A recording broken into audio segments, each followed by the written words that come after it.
한미반도체 주주분들 반갑습니다. 주식발전소 백소장입니다. 오늘은 지난주 금요일에 이어서 오늘 시장 주도주급 상승세가 나와주고 있는 한미반도체에 대해 이야기를 해볼까 합니다. 자, 한미반도체 지난주 금요일에 20% 넘는 상승세가 나왔죠. 그리고 오늘 추가적으로 8% 넘는 상승세가 나와주면서 시장 실시간 종목 순위에도 상위권에 계속적으로 머물고 있고 시장 주도주급 움직임을 좀 보여주고 있는 상황입니다. 자, 오늘 좀 더 의미가 있는 거는요, 코스피 코스닥 오늘 시장이 안 좋아요. 특히나 지난주 S&P라든지 나스닥 지수가 2%, 3% 넘게 하락을 했고, 특히나 필라델피아 반도체 지수가 마이너스 6%까지 좀 밀렸거든요. 뭐 이런 부분들이 있었기 때문에 시장이 좋지 않은데, 그럼에도 불구하고, 물론 미증시가 시간 내에서 좀 오른 부분이 있었죠. 이제 중국과 미국의 갈등, 이런 부분들도 조금은 유화적인 발언들을 트럼프가 해내면서 좀 풀어지고 있는 걸로 보여지는데, 어찌됐든 간에 시장이 좋지 않은데도 강하게 올라왔다라는 거는 의미가 있습니다. 그만큼 시장 주도주 역할을 하겠다라는 의지를 볼 수 있거든요. 그렇기 때문에 자, 한미반도체가 앞으로 주도주로서 도약을 하면서 더 갈 수 있을지에 대해서 오늘은 분석도 해보고 또 알려드리고 정리를 해보는 시간 가질 겁니다. 오늘 영상 잘 보시면은 이 종목에 대한 확신이 좀 더 드실 수 있지 않을까라고 생각을 해요. 자, 그래서 저는 항상 이 반도체 부분들이라든지 뭐 제약바이오 종목들도 마찬가지고 뭐 로봇 종목도 마찬가지고 종목보다도 먼저 섹터의 업황의 흐름이 중요하잖아요. 그래서 업황이 좋은 쪽으로 갈 수 있는지에 대해서 먼저 분석을 하고 종목을 바라봅니다. 여러분들도 그렇게 하시는 게 굉장히 좀 도움이 되실 건데 오늘 그래서 마찬가지로 한미반도체를 다루기 전에 반도체가 갈 수밖에 없는 이유에 대해서 먼저 좀 설명을 해드리면서 갈까 합니다. 자, 첫 번째로는 반도체가 갈 수밖에 없는 이유, AI가 좀 폭발적으로 성장을 할 수 있다라는 부분을 좀 들 수 있을 것 같아요. AI 특히 서버 시장 같은 경우는 앞으로 5년간 매년 30% 이상 35%까지 성장을 할 것으로 전망이 되거든요. 30에서 35% 성장 전망입니다. 요게 이제 어떤 성장이면 연평균 성장을 얘기를 하는 거예요. 연평균 성장을 얘기를 하는 건데 이 연평균 성장률이 보통 어떤 섹터를 제가 괜찮다라고 얘기하고 해도 좋다라고 얘기할 때 보통 연평균 성장률을 15에서 20% 정도가 넘어간다고 하면은 좋다라고 얘기를 드리고 있어요. 연에서 15에서 20%를 성장할 수 있다. 굉장히 좀 큰 폭으로 성장을 하는 거거든요, 그것도. 그렇기 때문에 그 업황이 성장하는 것만큼 거기에 속한 종목도 성장을 할 수 있다. 그 주가 흐름이 긍정적으로 갈 수 있다라고 얘기를 드리는데, AI 서버 쪽 같은 경우는 지금 기대를 하는 게 연평균 30에서 35%입니다. 그러니까 15에서 20%와 비교를 하자면은 거의 2배에 가까운 거죠. 굉장히 높은 수치로 좀 클 수 있다라는 거기 때문에, 이런 부분들은 이제 업황을 봤을 때 굉장히 긍정적이다라고 좀 얘기를 드릴 수 있을 것 같고요. 자, 두 번째로는 이제 반도체 시장 자체가 HBM 중심으로 시장이 재편이 되고 있다라는 겁니다. AI라는 게 등장을 했고 AI를 구동하기 위한 고품질, 고부가, 고용량 이런 메모리인 HBM이 시장의 중심으로 오고 있다라는 것들. 특히 D램 시장 안에서 HBM 비중이 2025년에는 31%까지 확대가 될 거다 이렇게 예상을 했고 또 일반 메모리 같은 경우는 이제 성능만으로는 부족하다라는 거기 때문에 AI 시대의 핵심인 HBM 요거는 이제 이 메모리 시장에서 지배적인 역할을 하겠죠. 그래서 얘네 빼고는 AI를 논할 수 없을 만큼의 시장이 지금 재편이 되고 있다라는 거 굉장히 중요한 부분입니다. 그래서 반도체는 어떤 섹터를 막론하고서도 계속적으로 좀 갈 수 있는 여지가 있다라고 보고 있고요. 자, 그리고 HBM3E에서 HBM4로 가는 기술 변곡점에 있어요, 여러분들. 요게 굉장히 중요한 게 또 뭐냐면은 반도체 장비 산업 같은 경우 특히나 항상 기술 세대 전환 시점에 굉장히 큰 기회를 줬습니다. 돈 벌 수 있는 큰 기회를 줬는데요. 예전에 DDR3에서 DDR4로 넘어갔다든지 또 모바일 D램이 확대되는 시기에서 모바일 기기들, 스마트폰이 굉장히 크게 발달을 했다든지, 그죠? 그리고 HBM3 성장하는 2024년, 2025년, 요때에도 여기에 관련된 장비 업체들의 실적과 주가가 굉장히 좋으면서 주가 급등을 보여줬거든요. 그런 것처럼 지금 2025년에서 2026년이 넘어갈 때는 HBM3E에서 HBM4로 넘어가는 단계거든요. 근데 이 HBM3와 HBM4도 이 성능 차이가 꽤 많이 납니다. 그러다 보니까 이 과거와 같은 이런 레벨업 구간, 그죠? 실적과 주가가 급등하는 레벨업 구간이 재현될 가능성이 있다. 이거는 2025년, 2026년 넘어가는 지금이 그래서 기회가 될 거라고 저는 보고 있어요. 그래서 이런 부분을 봤을 때에도 계속 변곡 쪽이 온다 그러면 어때요? 반도체가 추가적으로 더 갈 수 있다라는 거를 좀 말을 해야 될 것 같고요. 그리고 최근에 나온 오픈 AI 소식은 아마 들으셔서 알 겁니다. 반도체 관심 있으신 분들은 오픈 AI 효과가 분명히 있다라고 봅니다. 이제 10월 1일이었죠. 샘 올트먼이 한국 방문해가지고 삼성전자와 SK하이닉스의 공급 이양서 체결하면서 월 90만 장의 고부가 디램이 필요하다라고 언급을 했는데요. 요거는 그냥 이제 수주를 받았다 정도의 소식이 아니라 AI 경쟁의 본질이 이제 연산력도 물론 중요한데 그것보다도 메모리 확보력으로 이동을 했다라는 신호라고 보거든요. 그러니까 AI 산업의 병목이 CPU가 아닌 메모리로 옮겨가고 있고요. 한국 반도체 역할이 AI 생태계의 심장으로 좀 커지고 있다. 요렇게 좀 생각을 할 수 있겠습니다. 그러다 보니까 이제 HBM 고부가 가치의 이런 메모리도 중요하지만 일반 서버에도 많이 중요하다. 그러면서 낸드와 D램까지도 전반적으로 전부 지금 종목들 분위기가 좋아지고 있지 않습니까? 거기에 대한 이제 매출 기대감, 수요 기대감이 있기 때문에 그런 거고요. 전반적으로 이런 부분을 봤을 때 반도체는 추가적인 상승력이 지금 2025년에서 2026년 넘어가는 때인데 2026년 말까지도 저는 계속적으로 쇼티지, 수요 부족 현상이 발생하면서 갈 수 있다라고 좀 보고 있거든요. 그리고 지금 당분간만 보더라도, 물론 길게 안 보고 당분간만 보더라도 이 현상은 지속될 수 있다. 특히나 우리 증시에서 이 주도주의 면모를 가진 반도체가 드디어 물이 들어온다라는 거. 물 들어올 때 노 줘야 되는 거 아시죠? 특히나 지수 흐름이 상방으로 뻗어나가고 있을 때 그걸 끌고 가는 애들이 반도체가 되고 있는데 지수 상승력 갈 수 있는 만큼의 지금 길이 열려 있죠. 특히나 이제 정부 정책이라든지 이런 금리 인하 경로라든지 이런 부분에서 우리나라의 기회가 좀 열리고 있는데 글로벌 특히나 미장과 비교했을 때 밸류에이션적인 측면으로 봤을 때 굉장히 좀 낮다, 메리트가 있다라는 부분이 긍정적으로 좀 작용을 하고 있고 그래서 코스피 지금 5천도 얘기하지만 5천까지는 잘 모르겠어요. 잘 모르겠지만 4천 이상은 충분히 한번 해볼 수 있지 않을까. 그럼 지금부터 3,600, 4,000 이상 충분히 갈 만큼의 주도를 하는 섹터들의 움직임은 반도체에서도 나와주지 않을까. 왜냐면은 말씀드린 대로 업황이 워낙 전망이 좀 좋게 되다 보니까 이런 부분들을 좀 기대해 볼 수 있다라는 거죠. 반도체 좀 들여다볼 수 있다라는 내용이고요. 이제 오늘은 일단은 한미반도체 얘기를 좀 하기로 했잖아요. 반도체에서 속한 섹터 내 종목인 한미반도체 여기에 대해서 좀 얘기를 하겠습니다. 한미반도체가 더 갈 수 있는 이유에서 좀 살펴보도록 하겠습니다. 자, 한 5가지 정도를 얘기를 드릴 거예요. 첫 번째는요, HBM 장비 수요가 증가를 하고 있다라는 부분입니다. 한미반도체가 아시다시피 HBM용 핵심 장비인 TC본드 장비 이걸 주요 제품으로 좀 보유를 하고 있죠. HBM 수요 확대가 계속적으로 그래서 회사 실적에 큰 모멘텀이 될 가능성이 있다라는 거. 특히나 이제 차세대 HBM4용 TC본더 양산을 준비 중에 있고, 요거는 이제 한미반도체뿐만 아니라 해외 소수 업체 몇 군데 더 하는 데는 있지만 그렇게 많진 않아요. 그러니까 이 분야에 대응한 업체 수가 적다라는 거, 독점력을 좀 가져갈 수 있다라는 거, 이 부분이 굉장히 중요한 부분인 것 같습니다. 월 생산 능력 같은 경우도 기존 35대 정도 월에 생산을 했다고 하면은 내년에는 45대까지 확대를 하겠다라는 계획을 가지고 있거든요. 이런 부분에서도 좀 긍정적이다라고 좀 볼 수 있을 것 같아요. 자, 두 번째는 실적 개선 흐름을 좀 봐야 되는데요. 2025년 상반기 기준으로 했을 때 전년 동기 대비 매출이 약 63% 정도 증가를 했고요. 영업이익 같은 경우는 약 85% 증가를 했고요. 그리고 순이익 같은 경우는 100% 이상 증가를 했습니다. 어마어마하게 좀 개선이 되는 움직임이 나와준 거죠.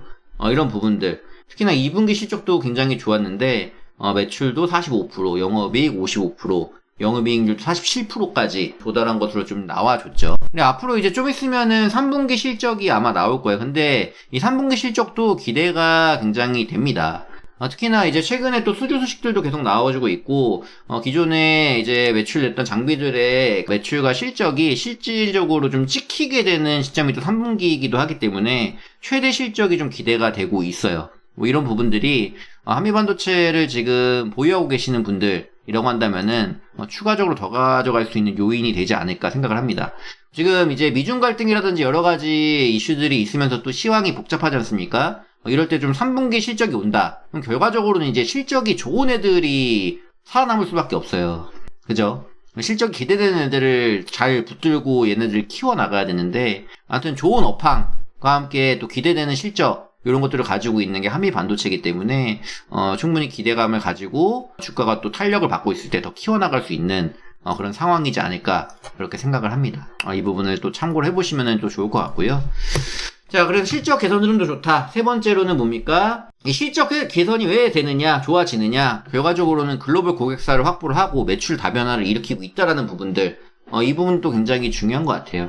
해외 매출 비중이 80% 이상에 달한다라고 좀 나와 있죠. 그런 보도들도 있고, 글로벌 메모리 업체로부터 또 수주가 계속적으로 좀 이어지고 있어요. 마이크론 같은 업체 이제 HBM TC 본더를 공급하고 있죠. 뭐 그런 부분도 나오고 있고, 이제 해외 수요에 대한 노출을 강화하는 요소가 될 수 있습니다. 왜냐면은 이런 글로벌 업체들, 뭐 SK라든지 아니면은 마이크론이라든지 이런 글로벌에서 한가락하는 주요 공룡 기업들과 레퍼런스를 만들었다. 그러면 그 외에 다른 기업들과도 좋은 수주 관계가 또 나올 수 있겠죠. 이런 부분들을 좀 기대를 해볼 수 있고, 또 일부 보도에서는 삼성전자가 한미반도체 장비로 좀 전환할 가능성이 있다라는 내용도 있어요. 뭐 물론 될지 안 될지 모릅니다. 카더라일 수는 있는데, 뭐 이런 부분들도 잠재 재료로 될 수 있겠죠. 국내 고객이 좀 확대될 여지도 있다. 뭐 이런 부분도 있기 때문에, 그렇기 때문에 글로벌 고객사, 우리나라 삼성, SK뿐만 아니라 마이크론 그 외의 기업들 까지도 좀 해볼 수 있다라는 거, 추가적으로 수지를 늘려나가는 부분들이 긍정적이다. 그러니까 매출 다변화가 좀 나올 수 있다라는 부분인데요. 최근에 나온 소식 중에 하나가 이제 한미반도체가 신형 FC 본더 납품을 한다. 뭐 요 내용이 하나 나왔었죠. 그래서 대만 후궁정 이제 반도체 패키징 테스트 업체인 ASE에다가 요 빅다이 FC 본더를 납품한다라는 소식인데, 요게 9월 말에 장비 납품 모두 마친 걸로 나왔고, 연내 추가 물량 확보 가능성이 있다는 분석이 좀 나오고 있어요. 그래서 한미반도체가 기존 범용 FC 본더라는 게 있는데, 그것보다 이제 고사양 설비가 포함된 FC 본더를 납품을 했거든요. 신형 빅다이 FC 본더가 대형 인터포저 반도체 중간 기판까지도 좀 처리를 할 수 있기 때문에, 기존 범용 패키징 수준인 이 기판, FC 본더보다도 반도체 수요에 좀 알맞지 않나. 특히 AI에 필요한 멀티칩, 이나 이제 칩넷, 요런 것들에 좀 대응을 하는 것들을 만드는데 좀 유리하다. 그래서 FC 본더 사업에 진출한다라는 거는 시장 확대를 또 기대할 수 있는 부분이라고 저는 생각을 합니다. 기존 TC 본더 같은 경우는 메모리 고객을 좀 중심으로 했다라고 한다면은, FC 본더가 이제 진출한다고 하면은 시스템 반도체라든지 아니면 파운드리, 그리고 이번에 후궁정 오스타트 업체까지도 고객층을 좀 더 높일 수 있다. 그러니까 매출 다변화를 꾀할 수 있다라는 부분이 되고 있기 때문에, 이 소식도 이제 이 종목에 대해서는 굉장히 긍정적인 소식이죠. 이 종목이 추가적으로 더 갈 수 있는 요인으로 작용을 할 수 있으니까. 그래서 이런 부분들도 갈 수 있는 이유에 들어간다라고 봅니다. 네 번째로는 여러분들 글로벌 기술을 선도하고 있다는 거예요. 결과적으로는 이제 기술력이죠. 독보적인 기술력, 세계에서 먹히는 기술력을 가지고 선도할 수 있느냐 없느냐인데, 아까 말씀드렸다시피 이런 TC 본더라든지 이런 기술력이 아무나 할 수 있는 게 아니에요. 그죠? 굉장히 고도의 기술력을 요하기 때문에 진입 장벽 자체가 높다. 라는 부분들이고, 하이브리드 본더라든지 플럭스리스 본더라든지 이런 차세대 기술들이 있습니다. 근데 이런 기술들도 안 하는 게 아니에요. 계속적으로 앞서 나가기 위해서 1,000억 원대 이상의 투자 규모를 좀 집행하겠다고 발표한 적도 있고, 이런 부분들이 또 이제 제가 바라보는 한미반도체는 이런 뭐 하겠다라는 부분들을 잘 이행하는 회사거든요. 그러니까 안 그런 회사들이 있어요. 하겠다 했는데 뭐가 꼬꾸러지고 안 되고 이런 부분이 있다라고 한다면은, 한미반도체는 그래도 굉장히 긍정적으로 뭐가 하겠다라는 부분을 잘 이끌어왔고, 왜냐면 기술력이 있기 때문에 더 그런 것 같아요.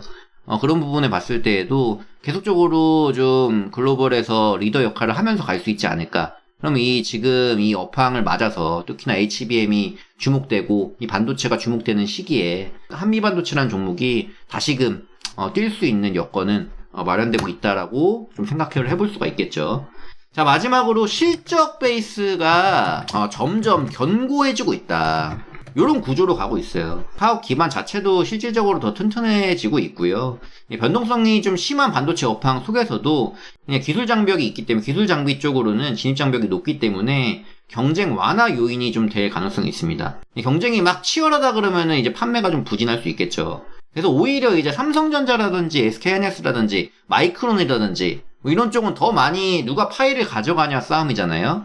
근데 한미반도체 같은 경우는 이런 기업에 전부 다 납품을 할 수 있는 부분이 열려 있고 또 기술력도 있고 진입 장벽이 높다 보니까 오히려 오늘 삼성전자가 빠지고 SK하이닉스도 잘 안 가고 한미반도체만 많이 올랐는데 이런 부분에서는 사실 지금 말씀드린 부분이 좀 적용되는 부분이 아닌가라는 생각도 들어요. 나는 경쟁 완화 요인이 좀 있다. 진입 장벽이 높기 때문에. 그래서 앞으로 향후 매출 같은 경우도 좀 안정적으로 가져갈 수 있겠죠. 이런 부분들. 그래서 한미반도체를 좀 긍정적으로 보는 이유가 되겠습니다. 자, 그래서 이제 주가 차트를 보면서 좀 설명을 드릴까 해요. 차트 보시면은 제가 요 종목을 꾸준히 다루면서 얘기 드린 게 13만원 일단 기준 잡아야 된다라고 얘기를 드렸거든요. 아래쪽으로는 이제 8만원 기준이고 위로는 13만원 기준인데 13만원대 지금 거의 근접을 했어요. 사실상 근데 지금 주도주 매매를 해야 되는 상황에서 추세가 이어지면은 사실 팔면 안 되거든요. 주도주 매매를 한다. 주도를 하는 종목이 나오고 시장 주도를 해가지고 차트도 특히 주봉 차트가 양봉을 뻗어나면서 나간다. 그죠? 특히 5주선에서도 훨씬 높은 구간에서 이런 구간에서는 일단 뻗어나가게 최대한 냅둬야 됩니다. 흐름을 탔기 때문에. 그죠? 주도주의 역할을 지금 하려고 지금 하는 중이기 때문에 이 반도체 업황이 갑자기 달라지거나 뭔가 실적이 갑자기 나쁘게 나온다든지 이런 게 찌그러지는 부분이 나오지 않으면은 계속적으로 주도를 할 확률이 높아요. 그동안 이제 몇 개월 정도 지지부진하다가 올라온 부분이 있고 폭발적으로 나왔는데 이거 여기서 끝내면 안 된다. 라는 부분이고 일단 주봉 대응을 좀 하시면 좋겠다. 그래서 보유자분들은 주봉에서 양봉이 나온다 그러면 두려워하지 마십시오. 가져가는 겁니다. 근데 다만 그건 있어요. 이제 실적 발표가 굉장히 좀 좋게 나와야겠고 실적 발표가 나온다고 해도 이제 추가적인 4분기라든지 내년 실적 전망까지도 봐야 돼요. 게다가 이제 한미반도체 실적뿐만 아니라 이거는 삼성, SK하이닉스, 마이크론 뭐 이런 실적까지도 같이 좀 봐야 됩니다. 그런 부분이라든지 아니면은 AI 업황들까지도 같이 봐서 계속적으로 확대될 수 있는 국면이면은 이 종목은 더 키워갈 수 있다라고 보는 거죠. 하지만 어쨌든 간에 일단 단기적으로는 13만원 기준은 잡으셔야 됩니다. 짧게 나는 볼 거야. 이제 팔지 말지 기준을 좀 잡아달라고 하시면은 13만원 보면 될 것 같고요. 이 종목은 여력이 있는 거는 저는 주봉에선 요렇지만 월봉에선 또 어때요? 파동이 1차 파동 이후에 지금 2차 파동이 나오는 중이에요. 그죠? 2년, 3년째 1차 파동 나오고 이제 2차 파동이 나오는 중이잖아요. 게다가 업황이 어떻습니까? 반도체가 또 슈퍼사이클 호황을 맞이하고 있다라는 부분들. 그걸 봤을 때 그죠? HBM3에서 HBM4로 넘어가는 2025년, 2026년 요게 될 건데 저는 일단은 정고점 부근까지는 웬만하면은 가지 않을까로 보고 있어요. 물론 이건 월봉입니다, 여러분들. 단박에 간다는 잘 모르겠어요. 단박에 간다는 뭐 수급이 몰리면 갈 수 있겠죠. 그런데 일단 차트를 봤을 때는 여기까지는 보여요. 16만원 위 언저리까지는 보이기 때문에 지금부터 그러니까 몇 프로입니까? 지금부터 해가지고 한 20% 이상의 여력은 좀 보여진다라고 볼 수 있겠죠. 그래서 보유자분들은 이 추세를 유의하면서 그 구간까지는 한번 끌고 가보시는 거를 좀 추천드리겠고요. 이 종목 보유하고 있다라고 하시는 분들은 이제 어떤 종목이든 파동은 나와요, 여러분들. 그죠? 그럴 때는 이제 이런 주도주 매매를 할 때는 항상 눌림의 공략을 해야 됩니다. 그죠? 올라갈 때는 보유를 하고 홀딩을 하는 거고요. 올라갈 때 막 타고 가면은 이제 주가 상승이 더 갈 수 물론 있는 종목이라고 하더라도 수익률이 얼마 되지 않아요. 그러니까 이런 종목들은 몇 종목들 섹터마다 주요 종목들이 있지 않습니까? 잘 관심 종목 넣어놨다가 눌렸을 때 그죠? 그럴 때 공략을 해야 되는 거거든요. 특히나 이제 5주선 눌림이라든지 제가 얘기 드리는 거는 주봉에서 5주선 눌림이 나왔다. 아니면 좀 중장기적으로 본다. 2, 30주선 눌림이 나왔다. 뭐 지금은 얘는 가파르게 갔기 때문에 5주선 눌림을 봐야겠죠. 뭐 그런 흐름들이 나올 때에 그때에도 시황과 종목에 대한 뷰가 변함이 없다면은 모아 가보는 거죠. 그거를 추천드려요. 사실상 신규 접근은 지금은 뭐 더 갈 수 있더라도 눌림을 줄 때 해보는 게 좋지 않을까라고 생각을 하고요. 지금 뭐 보유자 분들 같은 경우는 충분히 더 한번 가져가 볼 수 있다. 다만 13만원 올랐을 때는 13만원 기준 잡으시라. 그렇게 좀 얘기를 드리겠습니다. 자, 제가 오늘 이 주식발전소 방송을 처음으로 진행을 하고 유튜브도 지금 채널 개설을 하고 처음으로 녹화를 하고 있어요. 그래서 앞으로 이 한미반도체도 꾸준히 주주분들을 위해서 정보와 함께 주가 흐름들 또 이제 이슈들 다뤄드릴 예정인데 이외에 또 제가 바라보고 있는 주도주, 저희가 또 주도주 매매 전문입니다. 주도주들에 대한 종목들 정리를 또 한두 개씩 계속 올려드리면서 여러분들께 좋은 유용한 정보들 드리려고 하니까요. 오늘 처음 오신 분들, 영상 처음 보신 분들도 좋게 봐주시면 좋겠고 긍정적으로 봐주시고 꾸준히 영상 올릴 거예요. 앞으로 좀 열심히 할 겁니다. 그러니까 지켜봐 주시면 좋겠고 구독과 좋아요 영상 좋아요 한 번씩 눌러주시면은 감사하겠습니다. 자, 오늘도 영상 시청해주신 분들 모두 감사드리고요. 다음 시간에 더 유용한 정보로 찾아뵙도록 하겠습니다. 영상 이만 마치겠습니다. 수고하셨습니다.